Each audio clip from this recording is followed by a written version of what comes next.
ఆషాఢ మాసం అంటేనే మొదటిగా మనకు గుర్తొచ్చేది గోరింటాకు. ఆషాఢ మాసం అంటే శుభప్రదమైన మాసం అన్నమాట. ఈ మాసంలో గోరింటాకు పెట్టుకోవడం చాలా పవిత్రమైన ఆచారం. అంటే భర్తను దీర్ఘ ఆయుష్వంతుడిగా కోరుతూ గోరింటాకు రంగుతో మన ప్రేమను చూపించడమే. అంతేకాకుండా ఇంకా శాస్త్రపరంగా చూసినా కూడా గోరింటాకు మనం గాని చేతులకు పెట్టుకున్నట్లయితే మన శరీరానికి శీతలం కలుగుతుంది. దీంట్లో యాంటీసెప్టిక్ లక్షణాలు చాలా పుష్కలంగా ఉన్నాయి. చేతులకి అందం ఇవ్వడమే కాకుండా చర్మ సమస్యలు తగ్గించడానికి కూడా ఉపయోగపడుతుంది.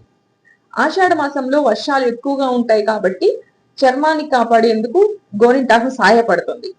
అందుకే పెద్దలు ఈ మాసంలో గోరింటాకు పెట్టుకోవడం చాలా మంచిదంటారు. చర్మానికి ఏ హాని లేకుండా చేతుల్ని చాలా అందంగా మారుస్తుంది. లాంగ్ లాస్టిక్ మెహందీ లాగా ఉంటుంది.